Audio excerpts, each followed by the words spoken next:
السلام علیکم ورحمۃ اللہ تعالی وبرکاتہ۔ امید کرتا ہوں آپ تمام لوگ بخیر ہوں گے۔ اللہ آپ تمام لوگوں کو سلامت رکھیں۔ آج کی ہم اس ویڈیو میں بات کرنے والے ہیں حضرت ذوالقرنین رضی اللہ تعالیٰ عنہ کے متعلق کہ حضرت ذوالقرنین رضی اللہ تعالیٰ عنہ کون ہیں اور یاجوج ماجوج کون ہیں، کس طرح سے حضرت ذوالقرنین رضی اللہ تعالیٰ عنہ نے یاجوج ماجوج کو ایک بڑی دیوار بنا کر کے ان کو روک دیا تھا۔ تو یہ سب ہم آج کلام پاک کے ترجمے سے اور اس کی تفسیر سے جانیں گے۔ تو دیکھیے اللہ رب العزت نے کلام مقدس میں ارشاد فرمایا ہے، اعوذ باللہ من الشیطان الرجیم، بسم اللہ الرحمن الرحیم۔ میرا رب فرماتا ہے وَيَسْأَلُونَكَ عَنْ ذِي الْقَرْنَيْنِ قُلْ سَأَتْلُو عَلَيْكُم مِّنْهُ ذِكْرًا۔ اس آیت کا ترجمہ جاننے سے پہلے اس آیت کی تفسیر جان لیجئے۔ دیکھیے جو یہودی تھے انہوں نے مکہ کے کفاروں کو یہ مشورہ دیا تھا کہ تم لوگ حضور پاک صلی اللہ تعالیٰ علیہ وسلم کے پاس جاؤ اور جانے کے بعد ان سے اصحاب کہف اور ذوالقرنین کے متعلق سوالات کرو۔ تو اصحاب کہف کا واقعہ تو بعد میں بیان کروں گا کسی دوسری نشست میں، لیکن آپ صلی اللہ تعالیٰ علیہ وسلم سے یہ دونوں کے بارے میں پوچھا گیا تھا۔ تب آپ صلی اللہ تعالیٰ علیہ وسلم کے اوپر اللہ تبارک و تعالیٰ نے حضرت جبریل علیہ السلام کے ذریعے وحی نازل فرمائی تھی اور یہ حکم فرمایا تھا وَيَسْأَلُونَكَ عَنْ ذِي الْقَرْنَيْنِ قُلْ سَأَتْلُو عَلَيْكُم مِّنْهُ ذِكْرًا۔ اور آپ سے ذوالقرنین کے متعلق سوال کرتے ہیں تو تم فرماؤ میں عنقریب تمہارے سامنے اس کا ذکر پڑھ کر سناتا ہوں۔ اب یہاں پر ایک چیز اور جان لیجیے کہ حضرت ذوالقرنین رضی اللہ تعالیٰ عنہ جو ہیں یہ حضرت خضر علیہ السلام کے خالہ زاد بھائی ہیں۔ اب اس سے آگے پھر اللہ تبارک و تعالیٰ ارشاد فرماتا ہے اِنَّا مَكَّنَّا لَهُ فِي الْأَرْضِ وَآتَيْنَاهُ مِنْ كُلِّ شَيْءٍ سَبَبًا۔ بے شک ہم نے اسے زمین میں اقتدار دیا اور اسے ہر چیز کا ایک سامان عطا فرمایا۔ دیکھیے اس دنیا کے اندر چار بادشاہ ایسے گزرے ہیں کہ جنہوں نے اس دنیا کے اکثر حصے پر حکومت کی ہے، اس زمین کے اکثر حصے پر ان کی بادشاہی رہی ہے۔ ان میں سے دو مسلمان ہیں اور دو کافر ہیں۔ تو جو دو مسلمان ہیں ان میں سے حضرت سلیمان علیہ السلام ہیں اور حضرت ذوالقرنین رضی اللہ تعالیٰ عنہ ہیں جن کا ذکر ہم پڑھ رہے ہیں۔ تو اور جب قیامت قریب آئے گی تو حضرت مہدی علیہ السلام جو ہوں گے تو حضرت مہدی علیہ السلام کو بھی اس دنیا کے اکثر و بیشتر حصے پر حکومت کرنے کا موقع ملے گا۔ تو ٹوٹل 5 بادشاہ ایسے ہو جائیں گے کہ جنہوں نے دنیا کے اکثر حصے پر، جنہوں نے زمین کے اکثر حصے پر اپنی بادشاہی کی ہے، تو وہ ٹوٹل 5 بادشاہ ہو جائیں گے جن میں سے 3 مسلمان اور 2 کافر ہوں گے۔ تو اللہ رب العزت نے آگے ارشاد فرمایا اِنَّا مَكَّنَّا لَهُ فِي الْأَرْضِ وَآتَيْنَاهُ مِنْ كُلِّ شَيْءٍ سَبَبًا۔ بے شک ہم نے اسے زمین میں اقتدار دیا اور اسے ہر چیز کا ایک سامان عطا فرمایا۔ یعنی کہ حضرت ذوالقرنین رضی اللہ تعالیٰ عنہ کو اللہ تبارک و تعالیٰ نے بادشاہی عطا فرمائی تھی اور ہر وہ چیز عطا فرمائی تھی اللہ تبارک و تعالیٰ نے حضرت ذوالقرنین رضی اللہ تعالیٰ عنہ کو، جو ایک بادشاہ کو دوسرا شہر فتح کرنے کے لیے جن چیزوں کی ضرورت ہوتی ہے، جس طرح سے سمجھنے کے لیے آپ یہ سمجھ لیں جیسے کہ لڑنے کے لیے جن چیزوں کی ضرورت ہوگی یا گھوڑے تلوار، جو بھی چیزوں کی ضرورت ہوگی اس زمانے میں جو بھی چیز رہی ہوں گی وہ سب اللہ تبارک و تعالیٰ نے حضرت ذوالقرنین رضی اللہ تعالیٰ عنہ کو عطا فرمائی تھی۔ پھر اللہ تبارک و تعالیٰ نے آگے ارشاد فرمایا فَأَتْبَعَ سَبَبًا حَتَّى إِذَا بَلَغَ مَغْرِبَ الشَّمْسِ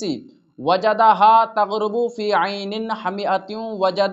وَوَجَدَ عِندَهَا قَوْمًا قُلْنَا يَا ذَا الْقَرْنَيْنِ إِمَّا أَن تُعَذِّبَ وَإِمَّا أَن تَتَّخِذَ فِيهِمْ حُسْنًا۔ اس کا ترجمہ دیکھیے، تو وہ ایک راستے کے پیچھے چلا یہاں تک کہ جب سورج کے غروب ہونے کی جگہ پہنچا تو اسے ایک سیاہ کیچڑ کے چشمے میں ڈوبتا ہوا پایا اور اس چشمے کے پاس ہی ایک قوم کو پایا۔ تو ہم نے فرمایا اے ذوالقرنین یا تو انہیں سزا دے یا ان کے بارے میں بھلائی کا راستہ اختیار کر۔ دیکھیے اس پوری آیت کا خلاصہ یہ ہے کہ حضرت ذوالقرنین رضی اللہ تعالیٰ عنہ جو تھے تو انہوں نے کتابوں میں یہ پڑھا تھا کہ حضرت نوح علیہ السلام جو ہوں گے ان کا ایک بیٹا ہوگا سام، جس کا نام ہوگا سام۔ اس سام کی نسل میں سے ایک شخص ایسا ہوگا جو آب حیات پیے گا اور وہ آب حیات پی لے گا تو اس کو کبھی زندگی میں بھی موت نہیں آئے گی۔ تو حضرت ذوالقرنین رضی اللہ تعالیٰ عنہ اسی پانی کی تلاش میں انہوں نے مغرب کا اور مشرق کا، پورب کا، پچھم کا سفر شروع کر دیا۔ پھر وجدہا تغرب فی عین حمیۃ، اسے ایک سیاہ کیچڑ کے چشمے میں ڈوبتا ہوا پایا۔ یعنی کہ جب مغرب کی طرف انہوں نے سفر شروع کیا تو وہ اس جگہ تک پہنچ گئے جہاں پر سورج ڈوبتا تھا۔ تو انہوں نے وہاں پر دیکھا تو دیکھنے کے بعد کیا دیکھتے ہیں کہ وہ ان کو ایسا محسوس ہو رہا تھا کہ سورج ایک کیچڑ میں جا کر کے ڈوب رہا ہے اور حقیقت میں تو سورج ایک پانی کے چشمے میں ڈوبتا ہے، لیکن اس کا رنگ سیاہ تھا تو ان کو ایسا معلوم ہو رہا تھا حضرت ذوالقرنین رضی اللہ تعالیٰ عنہ کو۔ پھر اللہ تبارک و تعالیٰ نے اور پھر آگے ارشاد فرمایا، ہم نے فرمایا اے ذوالقرنین یا تو انہیں سزا دے یا ان کے بارے میں بھلائی اختیار کر۔ یعنی کہ حضرت ذوالقرنین رضی اللہ تعالیٰ عنہ جب مغرب کی طرف گئے تھے تو وہاں پر انہوں نے ایک قوم کو پایا، تو اس قوم کو پایا تو اللہ تبارک و تعالیٰ نے ان کو حکم دیا یا تو ان کو سزا دے یا ان کے ساتھ میں بھلائی کا اختیار کر، یعنی کہ ان کو دین کی دعوت دے، اور جو لوگ اسلام پر آ جائیں، توحید پر آ جائیں، اللہ تبارک و تعالیٰ کو ایک ماننے لگیں، تو ان لوگوں کے ساتھ میں بھلائی کا راستہ اختیار کر، اور باقی لوگوں کے ساتھ اعلان جہاد کر کے ان کے ساتھ میں جنگ کر۔ پھر اللہ تبارک و تعالیٰ نے آگے ارشاد فرمایا، قال اما من ظلم فسوف نعذبه ثم يرد الى ربه فيعذبه عذابا نكرا واما من آمن وعمل صالحا فله جزاء الحسنى وسنقول له من امرنا يسرا۔ ترجمہ دیکھیے، کیا بہرحال جس نے ظلم کیا تو ان قریب ہم اسے سزا دیں گے، پھر وہ اپنے رب کی طرف لوٹایا جائے گا تو وہ اسے بہت بڑا عذاب دے گا، اور بہرحال جو ایمان لایا اور اس نے نیک عمل کیا تو اس کا بدلہ بھلائی ہے، اور عن قریب ہم اس کو آسان کام کہیں گے۔ یعنی کہ حضرت ذوالقرنین رضی اللہ تعالیٰ عنہ جو مغرب کی طرف گئے تھے تو ان کو جو لوگ ملے تھے، تو اللہ تبارک و تعالیٰ یہ ارشاد فرماتا ہے کہ جن لوگوں نے ان میں سے اسلام قبول کر لیا اور توحید پر آ گئے، ذوالقرنین رضی اللہ تعالیٰ عنہ کی بات جن لوگوں نے مان لی، تو ان لوگوں کے لیے بھلائی کا راستہ اختیار کریں گے، ہم ان کے ساتھ میں نرمی پیش کریں گے، اور جن لوگوں نے جو لوگ توحید پر قائم نہیں ہوئے، جن لوگوں نے ذوالقرنین رضی اللہ تعالیٰ عنہ کی دعوت کو قبول نہیں کیا، تو ان کے ساتھ میں ہم سختی کا راستہ اختیار کریں گے۔ اور حضرت ذوالقرنین رضی اللہ تعالیٰ عنہ نے ان لوگوں سے کہا بھی تھا جنہوں نے اسلام کو قبول نہیں کیا کہ جو لوگوں نے اسلام کو قبول نہیں کیا ہے تو ان کی سزا یہ ہے دنیا میں کہ میں ان کو قتل کر دوں گا، اور پھر اللہ تبارک و تعالیٰ آخرت میں ان کو ہمیشہ ہمیشہ کے لیے جہنم میں ڈال دے گا۔ پھر آگے اللہ رب العزت نے ارشاد فرمایا، ثم اتبع سببا حتى اذا بلغ بين السدين وجد من دونهما قوما لا يكادوا يفقهون قولا۔ دیکھیے ترجمہ، پھر وہ ایک اور راستے کے پیچھے چلا یہاں تک کہ جب دو پہاڑوں کے درمیان پہنچا تو اس نے ان پہاڑوں کے آگے ایسی قوم کو پایا جو کوئی بات سمجھتے معلوم نہ ہوتے تھے۔ ترجمہ دیکھیے، اس کی تفسیر دیکھیے کہ حضرت ذوالقرنین رضی اللہ تعالیٰ عنہ جب مشرق و مغرب تک پہنچ گئے تو اب کی بار انہوں نے شمال کی جانب سفر شروع فرمایا، یہاں تک کہ وہ دو پہاڑوں کے درمیان تک جا پہنچے، اور یہ سب اللہ تعالیٰ کی طرف سے عطا کردہ علم اور قدرت کی وجہ سے واقع ہوا۔ جب حضرت ذوالقرنین رضی اللہ تعالیٰ عنہ شمال کی جانب اس جگہ پہنچے جہاں انسانی آبادی ختم ہو جاتی تھی تو وہاں دو بڑے عالیشان پہاڑ دیکھے جن کے اس طرف یاجوج ماجوج کی قوم آباد تھی، جو کہ دو پہاڑوں کے درمیان راستے سے اس طرف آ کر قتل و غارت کیا کرتی تھی۔ یہ جگہ ترکستان کے مشرقی کنارے پر واقع تھی۔ یہاں حضرت ذوالقرنین رضی اللہ تعالیٰ عنہ نے ایک ایسی قوم کو پایا جو کوئی بات سمجھتے معلوم نہ ہوتے تھے، کیونکہ ان کی زبان عجیب و غریب تھی، اس لیے ان کے ساتھ اشارہ وغیرہ کی مدد سے بمشقت بات کی جا سکتی تھی۔ حضرت ذوالقرنین رضی اللہ تعالیٰ عنہ وہاں پر گئے تو حضرت ذوالقرنین رضی اللہ تعالیٰ عنہ نے وہاں پر پہاڑیوں کے درمیان، دو پہاڑوں کے درمیان ایک ایسی قوم کو پایا جو ان سے بات چیت نہیں کر پاتے تھے، یعنی کہ لینگویج ان کی سمجھ میں نہیں آتی تھی، تو اشارے وغیرہ سے ان سے بات کی۔ پھر تو وہیں پر یعنی یاجوج ماجوج، تو یاجوج ماجوج جہاں پر رہتے تھے تو اس سے کچھ ہی دوری پر ایک قوم اور رہتی تھی، تو اس قوم کے بارے میں اللہ نے فرمایا، قالوا یا ذا القرنین ان یاجوج وماجوج مفسدون فی الارض فهل نجعل لك خرجا على ان تجعل بیننا وبینہم سدا۔ انہوں نے کہا، اے ذوالقرنین، بے شک یاجوج اور ماجوج زمین میں فساد مچانے والے لوگ ہیں، تو کیا ہم آپ کے لیے کچھ مال مقرر کر دیں اس بات پر کہ آپ ہمارے اور ان کے درمیان ایک دیوار بنا دیں؟ یعنی کہ یاجوج ماجوج جو مشرق میں جو قوم رہتی تھی، تو یاجوج ماجوج وہاں سے آتے تھے اور مشرق کے لوگوں کو بڑا پریشان کرتے تھے۔ تو مطلب اس طریقے کا یہ لوگ پریشان کرتے تھے یاجوج ماجوج کہ یہ انسانوں کو کھا جاتے تھے، پانی سارا پی جاتے تھے، اور جو خشک چیزیں رہ جاتی تھیں ان کو اٹھا کر کے لاد کر کے لے کر کے چلے جاتے تھے۔ تو وہاں پر جو لوگ تھے تو وہ بڑا پریشان تھے، تو انہوں نے حضرت ذوالقرنین رضی اللہ تعالیٰ عنہ سے کہا کہ بے شک یاجوج ماجوج زمین میں فساد مچانے والے لوگ ہیں، تو کیا ہم آپ کے لیے کچھ مال مقرر کر دیں اس بات پر کہ آپ ہمارے اور ان کے درمیان ایک دیوار بنا دیں؟ تو ان لوگوں نے حضرت ذوالقرنین رضی اللہ تعالیٰ عنہ سے کہا کہ ہم کچھ مال یہاں پر جمع کر دے رہے ہیں،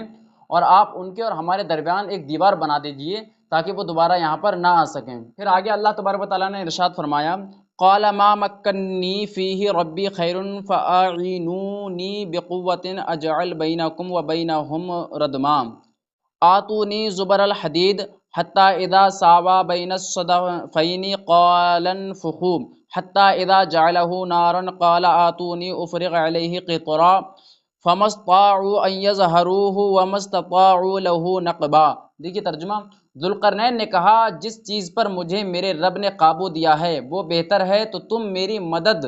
قوت کے ساتھ کرو، میں تمہارے اور ان کے درمیان ایک مضبوط رکاوٹ بنا دوں گا۔ میرے پاس لوہے کے ٹکڑے لاؤ، یہاں تک کہ جب وہ دیوار دونوں پہاڑوں کے کناروں کے درمیان برابر کر دی تو ذوالقرنین نے کہا آگ دھنکاؤ، یہاں تک کہ جب اس لوہے کو آگ کر دیا تو کہا مجھے دو تاکہ میں اس گرم لوہے پر پگھلا ہوا تانبا انڈیل دوں تو یاجوج ماجوج اس پر نہ چڑھ سکیں اور نہ اس میں سوراخ کر سکیں۔ یعنی کہ حضرت ذوالقرنین رضی اللہ تعالیٰ عنہ سے جب لوگوں نے کہا تھا کہ ہم کچھ مال جمع کر دیتے ہیں اور آپ ان کے اور ہمارے درمیان ایک دیوار بنا دیجیے، تو حضرت ذوالقرنین رضی اللہ تعالیٰ عنہ نے فرمایا کہ اللہ تبارک و تعالیٰ نے مجھے بادشاہ بنایا ہے، بہت ساری چیزوں پر قابو دیا ہے اور میرے پاس میں سب کچھ سامان ہے، بس تم جسمانی قوت سے میری مدد کر دینا، اور مجھ سے آپ لوگوں سے مجھے کسی سامان کی کوئی ضرورت نہیں ہے۔ اور پھر بنیاد کھدوائی گئی، بنیاد کھدوانے کے بعد میں حضرت ذوالقرنین رضی اللہ تعالیٰ عنہ نے بڑے بڑے جو ہے پتھروں کے یا لوہے کے ٹکڑوں کو منگوایا گیا اور اس بنیاد کے اندر، اور وہ بنیاد اتنی گہری کھدوائی تھی کہ پانی نظر آنے لگا تھا، پھر اس کے اندر وہ ڈال کر کے دیوار کو چنا، پھر دیوار کو چننے کے بعد میں آگ سلگائی، اور آگ سلگانے کے بعد میں اس میں تانبا پگھلایا، تانبا پگھلانے کے بعد اس دیوار کے اوپر کہہ سکتے ہیں کہ تانبے سے پلاسٹر کر دیا تاکہ اس دیوار پر وہ لوگ نہ چڑھ پائیں نہ اس پر ہول کر پائیں، مطلب کوئی سراغ وغیرہ کر پائیں، تو اتنا مضبوط اس دیوار کو بنا دیا گیا تھا۔ پھر اس کے بعد میں اللہ تبارک و تعالیٰ نے آگے ارشاد فرمایا، قال هذا رحمة من ربی فإذا جاء بعد ربی جعلہ دکا وکان بعد ربی حقا۔ ذوالقرنین نے کہا یہ میرے رب کی رحمت ہے، پھر جب میرے رب کا وعدہ آئے گا تو اسے پاش پاش کر دے گا، اور میرے رب کا وعدہ سچا ہے۔ دیکھیے حضرت ذوالقرنین رضی اللہ تعالیٰ عنہ نے ان لوگوں سے فرمایا تھا کہ اس دیوار کو اب کوئی بھی نہیں توڑ سکتا جب تک میرا رب نہ چاہے، اور بے شک جب تک اللہ تبارک و تعالیٰ نہیں چاہے گا وہ دیوار نہیں ٹوٹے گی، اور وہ دیوار قرب قیامت جا کر کے ٹوٹے گی۔ تو ترمذی شریف کی حدیث ہے، اور حضرت ابو ہریرہ رضی اللہ تعالیٰ عنہ اس حدیث کے راوی ہیں۔ آپ صلی اللہ تعالیٰ علیہ وسلم نے ارشاد فرمایا ہے کہ جب سے وہ دیوار بنی ہے، ترمذی شریف کی حدیث ہے کہ آپ صلی اللہ علیہ وسلم نے فرمایا کہ جب سے وہ دیوار بنی ہے تب سے یہ یاجوج ماجوج اور ان کا سردار یہ سب آ کر کے روزانہ ہر دن اس دیوار کو توڑتے ہیں، اور جب اس دیوار کو توڑتے ہیں تو کچھ حصہ اس کو توڑ کر کے شام کو واپس چلے جاتے ہیں، تو اللہ تبارک و تعالیٰ اس دیوار کو پھر ٹھیک کر دیتا ہے، پھر روز اسی طرح سے مسلسل کرتے ہیں، شام کو جاتے ہیں اور پھر کہتے ہیں کہ ہم صبح کو توڑ دیں گے۔ تو اللہ تبارک و تعالیٰ جب اس دیوار کو واقعی یہ چاہے گا، اللہ تبارک و تعالیٰ کہ اس دیوار کو توڑوانا چاہے گا میرا رب، تب وہ لوگ کیا کریں گے کہ ایک شام کو ایک صبح کو وہ توڑنے کے لیے آئیں گے اور شام تک توڑیں گے، تو ان کا یاجوج ماجوج کا جو سردار ہوگا وہ یہ کہے گا کہ کل اس کو انشاءاللہ توڑ دیں گے، یعنی انشاءاللہ کا استعمال کرے گا کہ کل اس کو انشاءاللہ توڑ دیں گے۔ پھر وہ جو جتنی دیوار توڑ کر کے جائیں گے پھر وہ دیوار صبح کو آئیں گے اور اتنی ہی ان کو وہ دیوار ٹوٹی ہوئی ملے گی، اس سے آگے وہ دیوار ان کو مطلب پہلے جو توڑتے تھے تو ان کو پھر وہ ٹھیک ملتی تھی، لیکن ان کو اب ویسے ہی ملے گی جتنی وہ توڑ کر کے گئے تھے، اور پھر وہ دیوار کو توڑ دیں گے اور پوری دنیا کے اندر وہ پھیل جائیں گے۔ اور اس کے متعلق فرمایا گیا ہے کہ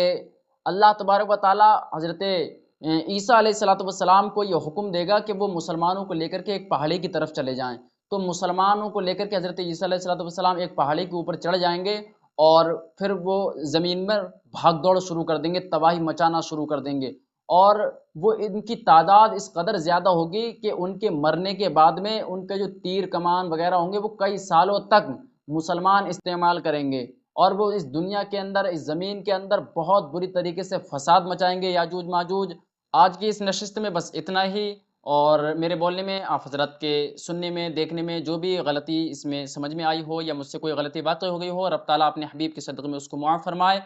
السلام علیکم ورحمۃ اللہ تعالی وبرکاتہ۔